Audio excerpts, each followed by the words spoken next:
8h37 agora, a gente vai falar do Fórum das Entidades Médicas de Santa Catarina, um evento que vai ser realizado nos dias 25 e 26 de agosto, lá em Criciúma. Um dos temas discutidos durante esse evento é o sigilo médico, sigilo no prontuário médico, mas também sobre os programas federais. É um evento super importante para a área da saúde. E nós vamos receber a partir de agora, inclusive já agradecendo a disponibilidade do presidente do Conselho Regional de Medicina e também agregando todas as entidades médicas esse evento com o Conselho Superior das Entidades Médicas, o COSEMESC. O doutor Eduardo Ribeiro está conosco, para quem acompanha no rádio e também na internet. Boa tarde, doutor Eduardo. Tudo bem por aí? Boa tarde, tudo ótimo. Boa tarde aos espectadores. Prazer estar aqui. Perfeito. O evento começa a partir de amanhã, portanto. O doutor está no consultório ainda, mas eu creio que daqui a pouco já pega a estrada também para o sul do estado. É isso. É essa nossa divisão aqui de trabalho médico e trabalho representante da classe, né? Com muita honra aí representando o Conselho Regional de Medicina nesse encontro do COSEMESC, que é um encontro anual, né? Que é o FEMESC, Encontro das Entidades Médicas. O COSEMESC é uma conquista do catarinense, na verdade, ter essa união das suas entidades na defesa da boa medicina, na defesa da boa medicina, dos médicos e da sociedade em si, né? Doutor, quais são os principais pontos que serão discutidos durante o evento esse ano? Olha, nós estudamos como pontos que estão em pauta importante no cenário nacional e estadual, e elegemos essa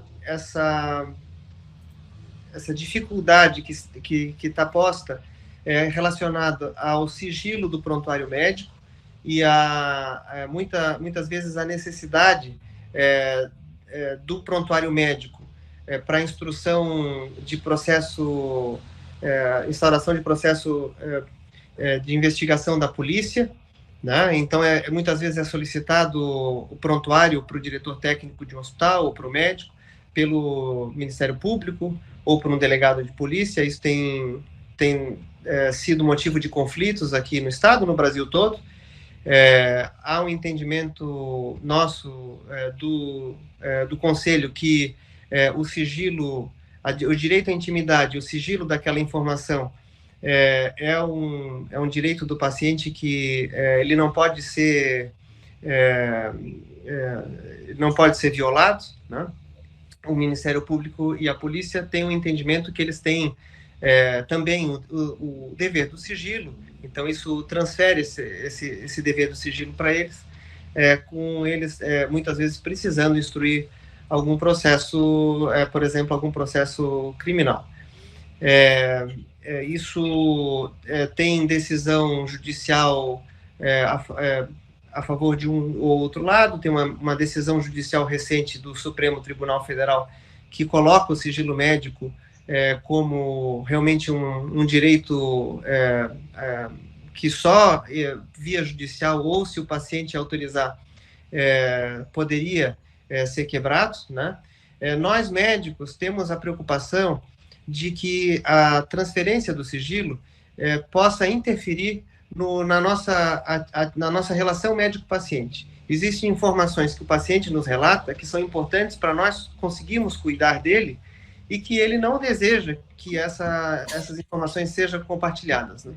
A partir do momento que a população sabe que o sigilo da informação que ele dá para o médico é um sigilo relativo, e vocês vejam, não tem como o médico guardar na memória todas essas informações.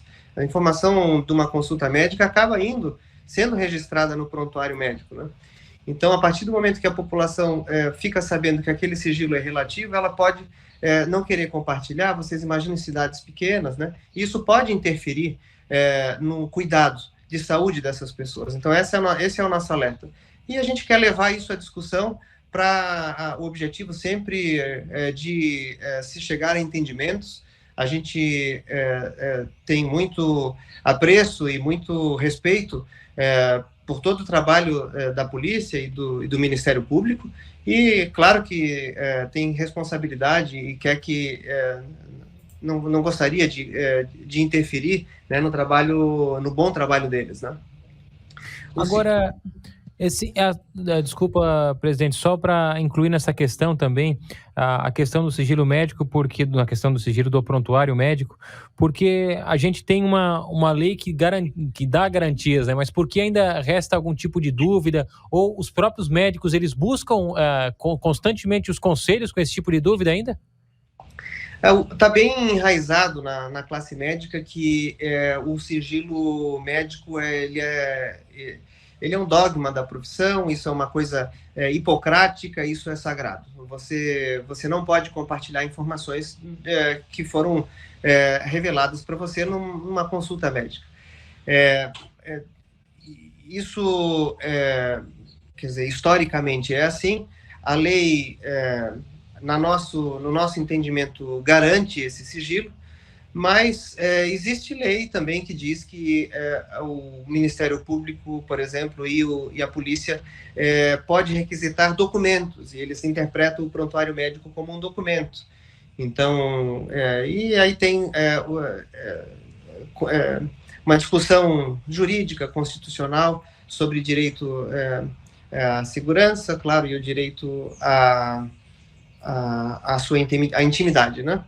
Então, passa por aí, existem decisões de tribunais superiores corroborando o entendimento do CFM e, quer dizer, chegaram a um entendimento comum de como todos poderiam se ajudar e fazer o seu trabalho da melhor forma possível, é a meta do CRM nesse momento, né? A gente não quer entrar em conflito com a polícia e com o Ministério Público. Pelo contrário, a gente, nesses últimos anos, vem trabalhando em conjunto, com muita harmonia, em várias ações conjuntas.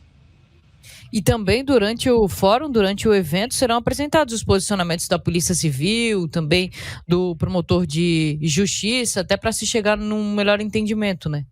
Isso, essa é a ideia, né? Não é um fórum de que seria um debate unilateral, né? Realmente a gente abriu a discussão para a sociedade, com convite e participação de todas essas instituições envolvidas, tá? E a gente vem fazendo, né? Fizemos uma reunião muito produtiva que a secretária Carmen Zanotto promoveu dentro da Secretaria Estadual da Saúde, com participação da Polícia Civil, com participação inclusive da Polícia Militar. A gente tem procurado, nessas instâncias, resolver um problema que, na verdade, infelizmente, é um problema que é nacional, né? A gente, aqui em Santa Catarina, precisa sentar junto para conversar. Essa é uma oportunidade que teremos, mas que, em última instância, é uma situação que tem que ser, de fato, resolvida em Brasília, né? Porque esse é um problema que não é nosso, exclusivo de Santa Catarina. Agora, outro tema que será tratado também é o programa Mais Médicos, que agora vem com uma nova formulação, já teve edital publicado com seleção de profissionais aqui em Santa Catarina. Nessa fase, são 224 vagas reservadas no edital no programa Mais Médicos. Dentro dessa nova mudança, e inclusive nos últimos dias, a gente tem algumas repercussões pelo país, como, por exemplo, já tivemos uma decisão na Justiça lá de Curitiba que negou o pedido de um médico que teve o diploma e a formação no Paraguai, ele não consegue exercer aqui. Esse caso específico não é aqui em Santa Catarina, mas estou falando no país como um todo. Ou seja, é um programa que ainda está repercutindo em termos de aplicação, mas de fato para Santa Catarina são 224 vagas. Como que o Conselho está tratando esse assunto e também como ele será debatido, discutido no evento a partir de amanhã? Olha, esse é outro tema, então, que precisa realmente ser discutido de forma aberta com a sociedade, né? O CRM vem há muito tempo fazendo alerta que, basicamente, sobre o programa Mais Médicos, não faz, no nosso entendimento, o menor sentido você abrir vagas para pessoas que não têm comprovação no Brasil de habilidade técnica para exercer a medicina. É uma situação muito perigosa para aquelas pessoas que vão precisar de atendimento médico. Você realmente aí está dividindo a população em pessoas que vão ser atendidas por médicos e pessoas que vão ser atendidas por profissionais sem comprovação do seu treinamento, que, se der sorte, vão ser profissionais mais bem capacitados, se der azar, vão ser atendidos de forma pior, né? Já temos médicos formados em situação excessiva. Nós não temos falta de médicos em Santa Catarina. Vocês vejam, nós não temos falta de médico no Brasil, né? Em Santa Catarina ainda há um problema de distribuição de médicos. Essa seria a vantagem desses programas, tanto do Médicos do Mais Médicos, quanto do programa anterior, Médicos pelo Brasil. São programas que eles têm a finalidade louvável, que é a finalidade de levar médico aonde o médico não tem tanto interesse de ir, né? A pessoa que faz uma faculdade de medicina, fica durante 6 anos formado, ele, para ir para uma cidade menor, uma cidade com menos recurso, ele precisa ter mais incentivo. Então, de qualquer forma, assim, o programa Mais Médicos, ele também peca em alguns aspectos, né? Na nossa visão. Ele não é considerado, ele não é feito um concurso, ali não é uma carreira, é considerado o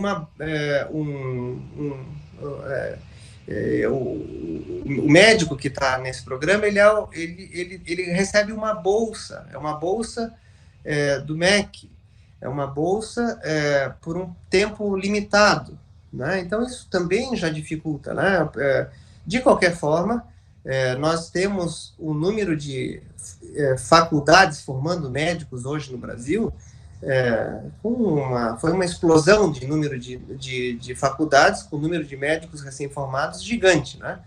Então, você tem médicos em número já excessivo, que se não há interesse de médicos irem para essas áreas, é porque o programa não é atrativo, não por falta de médicos no Brasil. E aí você solucionar isso suprindo com pessoas que não têm comprovação e que são médicas e, portanto, se submetem a uma situação pior, isso não é correto, não é justo com aquela população, né? Essa situação que tu falasse dessa pessoa que foi formada no exterior, existem mais de 60 mil brasileiros hoje nessa situação, pessoas que foram fazer faculdade no exterior e que não conseguiram comprovar a sua habilidade técnica, porque existe essa possibilidade, existe uma prova, é o Revalida. A pessoa passa no Revalida, a pessoa, pronto, mostrou a sua habilidade técnica. E assim que mundo afora acontece, se eu quiser me mudar para um outro país, eu vou ter que comprovar minha habilidade técnica naquele país. Existem critérios para você fazer isso. Então, são critérios que você abdicar deles, você está colocando a população em risco. E, doutor, qual seria o principal desafio, assim, para tentar equilibrar essa conta, né? Como o senhor falou, tem muito médico formado no Brasil, muitas faculdades de medicina, e, por outro lado, falta médicos. Às vezes a gente fala que em postos de saúde, assim, mais no interior mesmo da cidade ou em cidades do interior. O que poderia acontecer para mudar isso? Quais os desafios do governo? Um bom plano de carreira, né? Na nossa visão, é um bom plano de carreira. O Médicos do Brasil, de certa forma, era um plano de carreira, né? O médico fazia um concurso e ganhava um salário. E ele era aquele médico. E ele poderia migrar na carreira, ele poderia começar numa cidade, ele poderia começar na Amazônia, por exemplo, e migrando. É uma carreira. Quando você fala que você vai dar uma bolsa e depois de 4 anos, tchau, e o médico vai ver o que vai fazer, ele vai ter menos incentivo de ir para um lugar muito longe, né? Onde ele vai criar os filhos, né? Onde ele vai formar família, né? Então, o incentivo, se a gente está falando de locais que precisam de médico, é o poder público que tem que levar o médico lá, afinal, o direito à saúde é um direito constitucional. A solução seria com bons postos de trabalho, né, com infraestrutura, com uma situação de estabilidade, e eu não tenho dúvida que médico não falta. Presidente do Conselho Regional de Medicina aqui em Santa Catarina, doutor Eduardo Ribeiro, muito obrigado pela atenção conosco. Bom evento a partir de amanhã. Muito obrigado, estaremos lá. Um abraço.